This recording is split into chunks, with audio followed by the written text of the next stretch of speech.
So this is where we stand.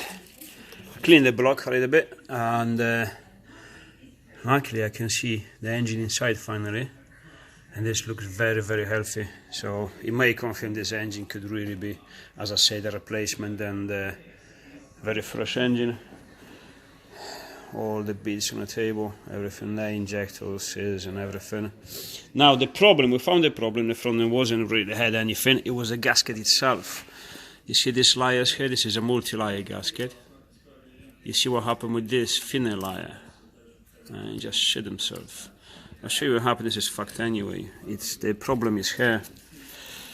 You see, it's split over there, because this is supposed to be like a kind of like a sealed all around, and actually split over there.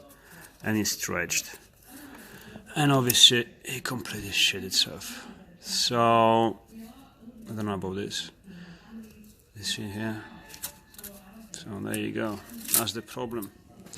Now, luckily, at least I know I found the obvious problem, because if you put the head off, head gasket kind of looks healthy, and you don't have any obvious problems, then you know. It could be the head itself.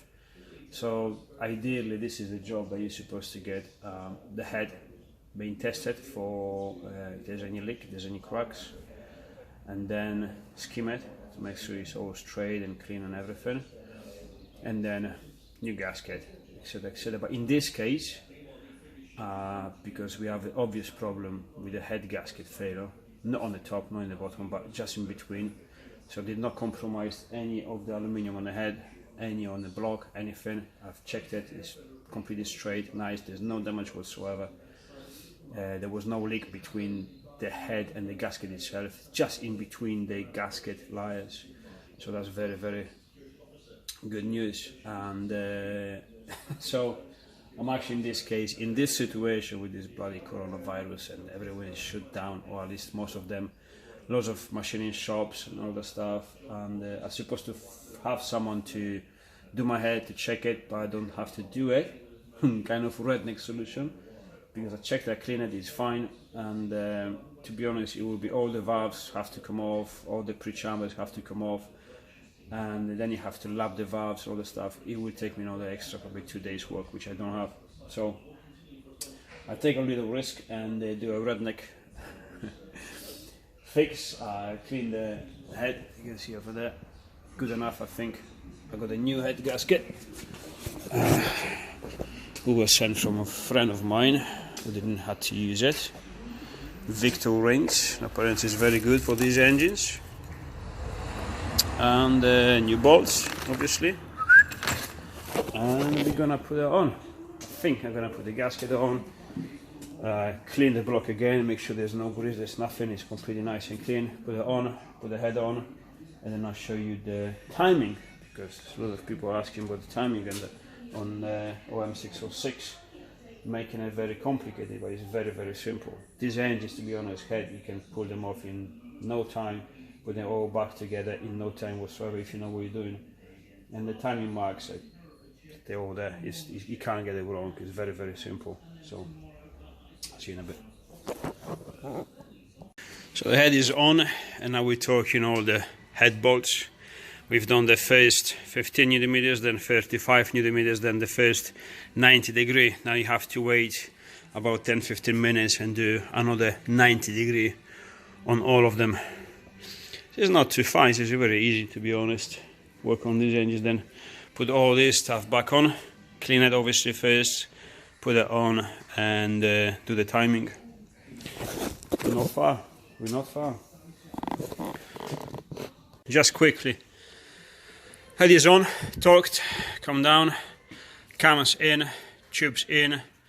These ones here, they got the, remember they got the seal, one underneath, one on the top. And I put already this on because then afterwards it's quite easier. Obviously because the engine is inside, so it's quite difficult to reach the last ones once you get the head covered off. So just make it easier a little bit, put these on. This is the timing roughly. I'll show you the marks. Don't know if you can see on the crank. I'll try to get it on. There you go, see, you see? There's a top and center. So the first and the sixth cylinder are on the top. Then you got these two marks on the cams, you see? And also, there are these marks over here. You see that dot over there? And another one over here. Where is it? Where is it? There you go. You see? So it's very simple, you can't get it wrong. You really cannot get it wrong.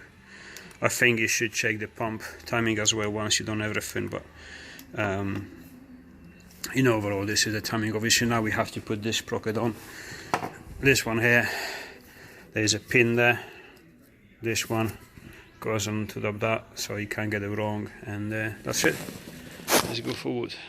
Alright, so chain is on, chain slider is on, pins both in, tensioner in, and now just to confirm, you can see these two dots over there, you can tell them, there you go, they have to align. Also this hole over there, use your lines you see from there, with this hole there, I don't know if you can see it, there you go, you see? And it has to align over there, plus you can check, as I said, those two dots where they are, one here and the other one here, so you really cannot get this wrong. I mean, bottom end, as I showed you before, I'll show you again. There you go. Can you see it? Hold on, let me just play with the light a little bit. Maybe that way, roughly. There you go. OT as a top, the center. And yeah, quite easy to time this engine. It's very, very easy. Obviously now you should do the full turn of the engine at least once or twice, make sure it's okay, make sure everything comes back in place, and just put all stuff together. I think at this stage we should put the glow plugs obviously the plugs itself on, because it's easy access, you know, and then head cover on, I'm sorry. Once we got that on, then I think another hour, maybe an hour and a half, because that one on is a few bolts. Then the whole plenum, the plenum is a bit pain in the ass, because obviously the way I built it, the front 3-4 bolts is quite a pain in the ass to access them. Still possible, we just, you know, have to spend some time. And exhaust manifold, that just took it the whole lot, and this is how it looks like. I never showed you. This is how it looks like. So this is this side here is the 605, chopped in half, as you can see, and the front bit is the 606. So you have two exits, two flanges, and then, you know, you can easily make a twin screw. My turbo is a single screw, it just goes into one, and that's it. All you have to do is blank this AGR, and that's all. Now got another support here. This is, I know this is very redneck, very quickly, because you know me, it's my stuff. I really never pay attention how it looks like. This just holds the turbo because it's heavy on the head itself. It goes onto these 4 bolts here, there, and yeah, that's it. So keep going. Let's fire up. Let's start it as soon as possible. Now, one important thing. You see, usually these pipes, they have like a plastic clips in. Underneath there you can see it's like a plastic. Hold on, let me put some light on it. You see, like a plasticky or hard rubber pad underneath of these supports, and they're supposed to be obviously like a clip to go on the top. You know, some sort of this stuff, but that clips into this metal bracket. Now, usually, let me just turn the light off. Now, usually they crack when you remove them, and people don't put them on. But the problem is, this pipe vibrates quite a lot when the engine is working, and these clips are actually very important, because I heard that they may actually crack if you don't put these plastic bits on it. So obviously I don't have any. The pads that are still there, obviously they're the rubber pads, so I'm just gonna put a big zip ties and keep everything nice in place, all of them.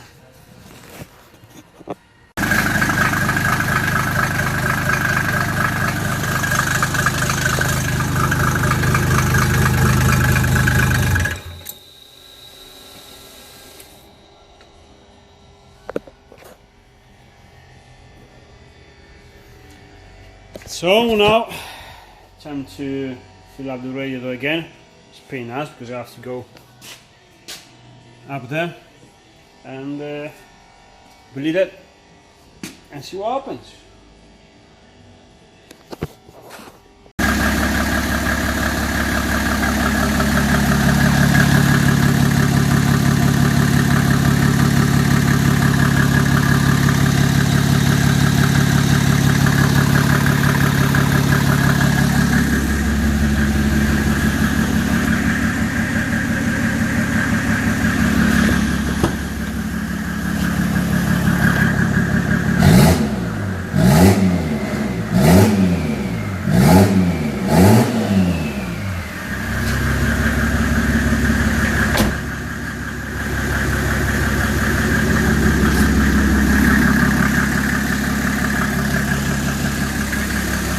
Happy days. It's been running there for an hour now, at least an hour, and no problems whatsoever. The cooling system seems to work fine, actually better than fine, but obviously we have to see it on the load, so stationary doesn't mean anything. So I guess we can go forward. Happy days.